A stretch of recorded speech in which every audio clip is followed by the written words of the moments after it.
The Entropy Centre has been on my radar for a while, since any game that vaguely resembles Portal will have me wet in no time.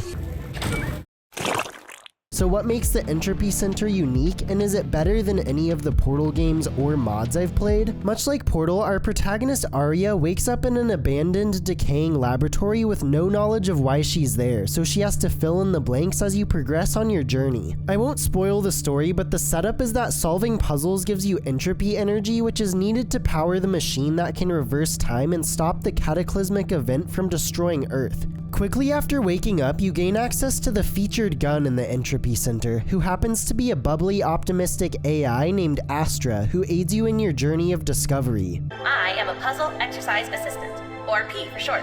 Astra's abilities include rewinding time for an object, pausing the object's rewind, resetting the object's rewind, and canceling the rewind. These abilities set the foundation for the puzzles going forward. I will say the mechanics of the gun are less intuitive than the Portal gun since there is more going on, but you do pick it up fairly quickly. There are several familiar puzzle elements like pressure plates, launch pads, and lasers that destroy objects passing through that also cancel your currently saved rewinds. There's a ton of new elements unique to the Entropy Centre too. You've got movable jump cubes that launch you upwards, extendable bridges that raise up, light cubes that create a light bridge to cross gaps, rivers that move cubes with the current, laser cubes that activate laser inputs, conveyor belts that can be paused or rewound, transformers that turn one cube into another kind of cube depending on their color, and cubes can be rewound through the transformer to revert the cube back to its original form. Entropy fans that push you and objects but can be reversed to pull instead, and lastly tall cubes that can be crumpled and uncrumpled to reach high areas. Interestingly, tall cubes don't rewind their position, instead they only crumple and uncrumple when you rewind them.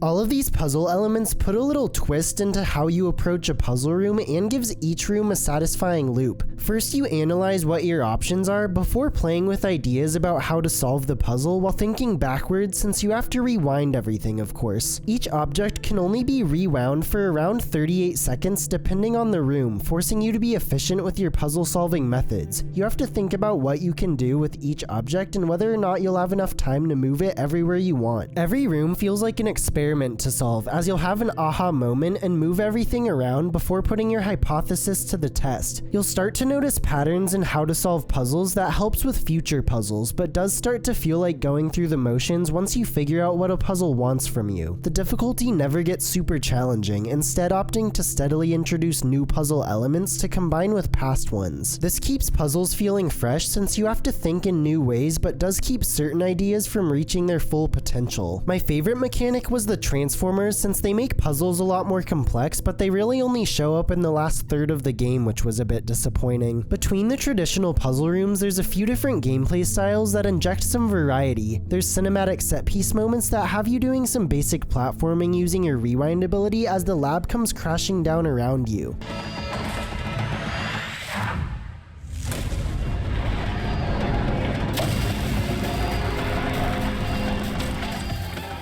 Later into the story, you'll fight against hostile robots in simplistic but satisfying combat. There's also some environmental puzzles that are structured more linearly than the traditional puzzle rooms. Most of the time though, Arya and Astra will just chat about their situation or have some friendly banter. I'm in hell. This is hell. I'm gonna wake up any second, I just know it. Hey, these puzzles have been meticulously crafted. Thank you.